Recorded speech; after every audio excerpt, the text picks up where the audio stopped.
አንቺ ሶሲ ተብዬዋ ማለት ነው ሀይሚ የምጠላሽ በጣም በምትወደው በፍቅረኛዋ በህይወቷ ስለመጣሽ ነው የምትጠላሽ። ሰላም ቤተሰብ እንዴት ናችሁ? ደህና ናችሁ? እኔ በጣም ደህና ነኝ፣ እግዚአብሔር ይመስገን። ባላችሁበት ሰላማችሁ ብዝት ይበልኝ። በሀይሚ ቤት ተከስተው ነበር። ሶሲ ተብዬዋ መታ ነበር። በነገራችን ላይ በቃ ውጭ ቪዲዮ አትስሪ፣ በቃ እየተናደድኩ ነው ማርያምን። ቅድም እንደዛ ቪዲዮ ስትሰራ አንጀቴን የበላችሁ።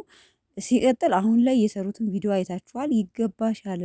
ማንም ቢሆን አሁን ይሄ እውነት ማለት ዩቱበር ስለሆኑ እኔ ፕራንክ ነው የሚለው እንትን እያለኝ ነው እንጂ አሁን አንዲት ሴት ገብታ እንደዚህ አይነት ህይወቴን ምስቅልቅል ብታደርገው እንኳን ከመጥላት ይቅርና ከግድያ የምትደርሱበት አጋጣሚ አለ።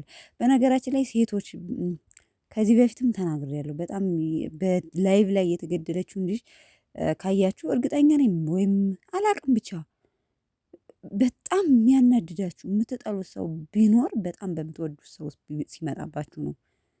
እሱ የብሩኬ የቀድሞ ፍቅረኛው ናት ሶሲ ማለት አይደለ?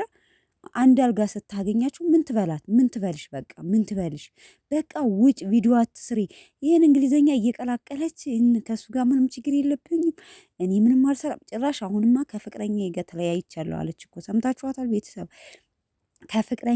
ከፍቅረኛዬ ጋር ተለያይቻለሁ። ሶ እንግዲህ ከፍቅረኛዬ ጋር ተለያይቻለሁ ከብሩኬ ጋር ልሆን ነው እንግዲህ ቆየት ብላ እኮ በቃ በቪዲዮ ምክንያት ፍቅረኛ የትቶኛል ነው እያለች ያለችው። ሶ ያንቺን ፍቅረኛ ሚዲያ ስለማይወጣ እኔ ከብሩኬ ያለሽን ሪሌሽን አልጋ ላይ ተኝቶ ሲያይሽ ቀና ማለት ነው።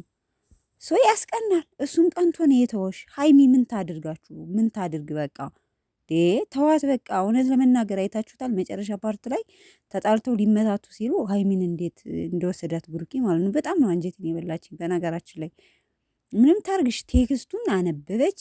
እኔ ከእሱ አልጠበቅኩም። ከሃይማኖት ጥሩ ልጅ እንደሆነች ነው ማቀው ምናምን ምናምን። ሀይሚ በጣም ምርጥ ልጅ ናት። ምን ትበልሽ? ከዛም በላይ ይገባሻል ሲጀመር ማለት ነው። እና ቤተሰብ ለማንኛውም ያለውን ነገር ዛሬ በሶሲ ቤት የመጣችሁ በሀይሚ ቤት የመጣችሁ ሶሲ ናት። ሶ ሀይሚን ይቅርታ ለማድረግ ነው። ይቅርታ ቪዲዮ እየሰራች በቃ ከካሜራ ጀርባ ካሜራ ይዛ እንደመጣች ምናምን ነው እንትን ያለችው ማለት ነው።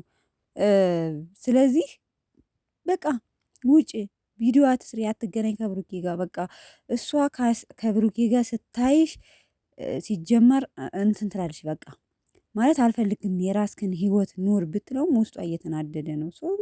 አንድ ሰው ውስጣችሁ የምትፈልጉትን ሰው እኔ ግን እዚህ ቦታ ላይ የሆነ ተመካክረው ፕራንክ የሚያደርጉ ይመስለኛል። እንደ አንዳንዴ ሳስብ ለምን መሰላችሁ? እናንተ ትክክለኛ ህይወት ከዩቱብ ጀርባ ብትጣሉ ለምሳሌ ማለት እኔ በእርግጥ አንዳንዴ እያጠራጠረኝ ነው። አሁን ዛሬ ቪዲዮ ሀይሚ ይለቃለች፣ ግን ብሩኬ ምንም አይነት ላይክም ምናምን አላደርገም። ትናንትም ሀይሚ እንደዛው ማለት ነው። እና የሆነ ተመካክረው ካልሆነ ከእንደዚህ አይነት ህይወት ውስጥ አንዲት ሴት ልጅ በተለይ የድሮ ፍሬንዱ ማለት ገርል ፍሬንዱ ማለት ጓደኛው ሆና በመሀል ጣልቃ የሚገባ ከሆነ በጣም ነው የምትናደዱት። ማለት እኛ ሴቶች እስኪ በራሳችን ቦታ ቢሆን ምን እንላለን ብለን እናስብ። ተመልካቾች፣ የቤተሰቦች ማለት ነው። አንድ ጥያቄ የምጠይቃችሁ ነገር አሁን እናንተ ሪሊ ላይፍ በእርግጥ ሀይሚና ብሩኬ እስከ ስናይ ኢትዮብ እስከሚነግሩ በኢትዮብ ላይ እስከሚነግሩን ድረስ የወደፊት ሚስቴ ናት የልጆች እናት ናት ነው የሚለን ሀይሚን። እኛ ምንም የምናውቀው ነገር የለም ከካሜራ ጀርባ። ተመልካች የምናውቀው ሀይሚና ብሩኬ ፍቅረኛሞች እንደሆኑ ነው የምናውቀው። ምክንያቱም በጣም ከመዋደዳቸው የተነሳ እሷም ለሱ ያላት ፍቅር እሱም የሚያሳዩን ነው። እንግዲህ ስለምናይ ነው እንደዛ ብለን የምናስበው አይደል እንዴ? ሀይሚና ብሩኬን ወደፊት ተጋብተው ልጅ ወልደው እንደምናያቸው ነው ተስፋ የምናደርገው። እኛ ተመልካች እንደያ ስለምናስብ በሀይሚና በብሩኬ ማንኛውንም ሴት ወንድ ጣልቃ እንዲገባ አንፈልግም እኛ ተመልካቾች ማለት ነው። ግን ከካሜራ ጀርባ ራሳቸው የሚያውቁት ነገር ይሆን ወይ የራሳቸው ሪል ላይፍ አላቸው አናቅም። ቤተሰብ ይሄ ነው ብሎ ለማለት ግን ልክ ይዞ ተመልካች ፍረዱ ብላችሁ እንደሰራችሁት አሁን ሶሲ መተሽ እንደምትናገሪው ከሆነ ሀይሚ ለምን ጠላችኝ ድብና አርጋ ትጠላሻለች። ለምን በምትወደው ልጅ አንድ ክላስ አልጋ ላይ ተኝተሽ ስታገኝሽ ታፍቅርሽ፣ አቅፋት ሳምሽ ምን ታድርግሽ? ስለዚህ እንደዛ ብላ ያለችኝ እኔ ምንም የሚያስቀየምኩት ይህን ያህል ያደረግኩት ነገር የለም። ሶ ፕራንክ እናድርጋለኝ ያደረግኩ እና ለምን ይሻልሽ?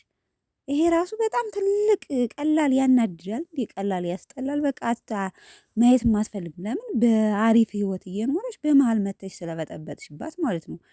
ሰላሟን ስለነሳሻት ሶ ይሄ አሁን በሪሊ ላይፍ እንደዚህ የሚያደርጋችሁን ሰው ትጣሉታላችሁ። ከመጥላት ሌላ ነገር የምታደርጉበት አጋጣሚ አለ። በተለይ በምትወዱት ሰው በስመ አብ ወወልድ ወመንፈስ ቅዱስ አይድረስ ነው እውነት ለመናገር ማለት ነው። ሶ ይቅርታ አድርጌላችኋለሁ። የራሳችሁን ህይወት ኑሩ፣ እኔም የራሴን ህይወት ልኖር ነው ያለችው ሀይሚ። በቃ በጥቅሉ ይመስለኛል እንደዛ ነው።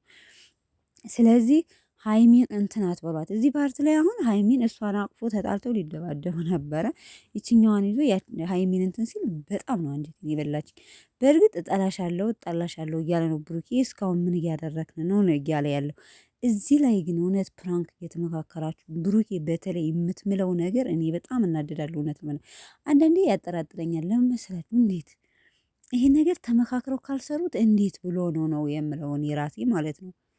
ሰው አንድ ቀን ለራሳቸው አንድ ቀን ለሷ ለምን የራሳቸው ላይፍ እንትን አይሉም ነው የኔ ጥያቄ። ሰው አንድ ሰው ሲጣላና ተመካክረው የሚልም ሀሳብ አለኝ። አንዳንዴ ዩቱበር ማመድ ከባድ ነው እውነት ለመናገር በተለይ የቡታጅራ ዩቱበሮች እኔ በጣም ግራ ገብቶኛል። ከዚህ በፊትም ፕራንክ ነው እያልን በሌላ ኬዝ ተቀይሮ ነው መጨረሻ ላይ ሌላ እንትን የሚለው። ምክንያቱም ተመልካች ሀሳቡን እንትን እንዳይል እያሉ መጨረሻውን ይሰሩና መጨረሻውን ሌላ ነገር ነው አድርገው የሚቋጩት። እና አሁንም ይታረቃሉ፣ ምንም ጥርጥር የለውም። ሀይሚዬና ብሩኬ ይታረቃሉ። ለጊዜው መጣላታቸው ነው እንጂ ማለት ነው። አንቺ ሶሲ ተብዬዋ ከብሩኬና ከሀይሚ ህይወት ውጭ። እኔ በነገራችን ላይ ከፍቅረኛዬ ጋር ተለያይቻለሁ፣ ተጣልቶኛል በቪዲዮ የተነሳ ስትል ይሄ ነገር ብዬ እየፈራው ነው ያለሁት። ምክንያቱም ከጓደኛዋ ጋር ከተጣላች ምን በቃ ብሩኬን የማትይዝበት ምክንያት ምንም ነገር የለም ይመስለኛል፣ እኔ እንደራሴ ማለት ነው። ወይስ አብረው ሊኖሩ ነው? እኔ ግራ ገብቶኛል። የአሁኑ ፕራንክ ግን በጣም ለብዙ ቀናት የሚቀጥል ይመስለኛል። ቤተሰብ ፈርቻለሁ። አቅጣጫው በጣም እያስፈራራኝ ነው ማለት ትችላላችሁ። ለማንኛውም ሀይሚዬም ተረጋጊ፣ እስኪ ለመረጋጋት ሞክሪ። እኔ ብቻ ግራ ገብቶኛል እውነት ለመናገር አይ ምን እንደምላችሁ አላውቅም። ግን በዚህ ፓርት በተለይ መጨረሻ ፓርት ላይ ካያችሁት ማለት ነው ሀይሚ እውነት ለመናገር በጣም ነው እያሳዘነችኝ፣ አንጀቴን የበላችኝ። ጨረቃ አይዞሽ፣ የማያልፍ ነገር የለም፣ ያልፋል። ሁሉን ነገር አልፈሽ እንደምትደሰት ይህን ቀናቶች አልፎ እንደምትደሰች እርግጠኛ ነኝ። ለማንኛውም እስከዛው ባላችሁ በሰላማችሁ ቪዚት ይበል። ቤተሰቦች ቪዲዮን ላይክ ማድረጋችሁን አትርሱ። በሌላ ቪዲዮ እስከምንገናኝ ድረስ ባይ ባይ።